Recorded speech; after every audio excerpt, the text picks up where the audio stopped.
I think also that the Celebrate Life did not have the shock value, except for We Three Kings. Yeah. And the other musicals, some of the early ones, had a bit more of a shock value.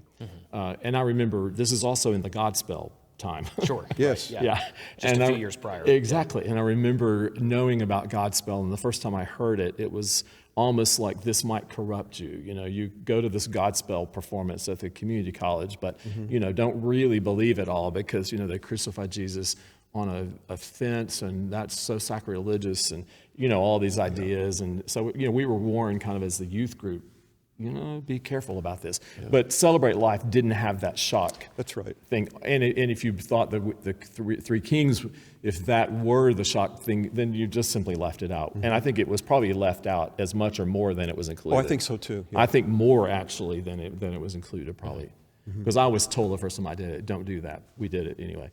But that's what I was told. Yeah. Well, I had to think about doing this year, did I want to do We Three Kings or not? And chose that I wanted to do it for our church because it's the 50th and, you know, we should do it cover to cover and all of that. And that made me think about something I heard you, Dr.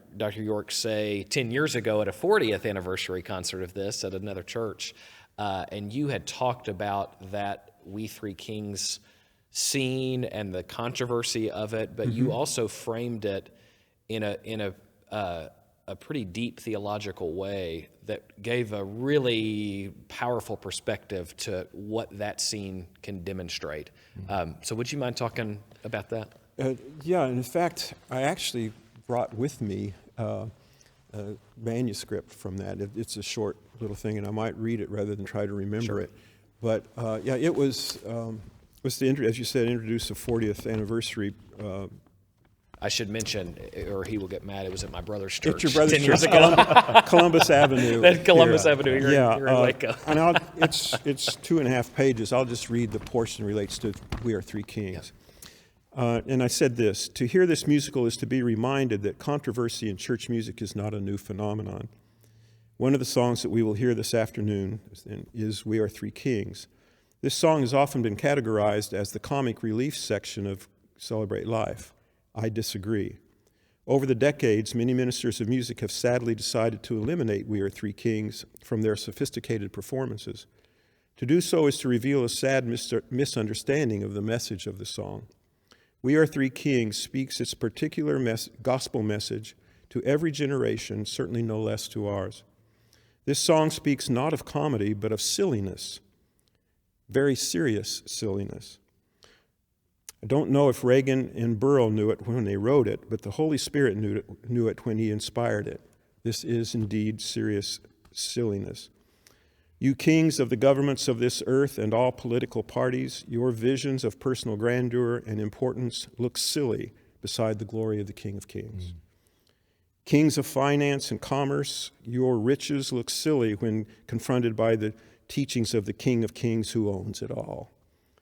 Kings of technology and entertainment, you kings of this world, your claims and promises and feelings of entertainment are silly in comparison to the truth, the glory, the majesty, and power of King Jesus. We Are Three Kings might make us laugh, but it should make us weep. The song speaks of silliness exposed in the pomp and circumstance, in the boasting and strutting of all earthly kings. Wow. I read that, and Reagan was sitting on the front pew, and I saw his face turn from smile to very serious, almost weep, and then laughing. I went and I sat down beside him, and he whispered to me, "I didn't know all that," but no, and I'm sure he didn't. But that's how art works. Exactly. Art speaks to the artist, and art speaks beyond the artist. And as brilliant as Reagan is, art is often smarter than the artist. And so no wonder he didn't see it. He was too close to it. But to me, that's why it should be included. And how many times in life do we laugh rather than cry? Because laughing is way more acceptable.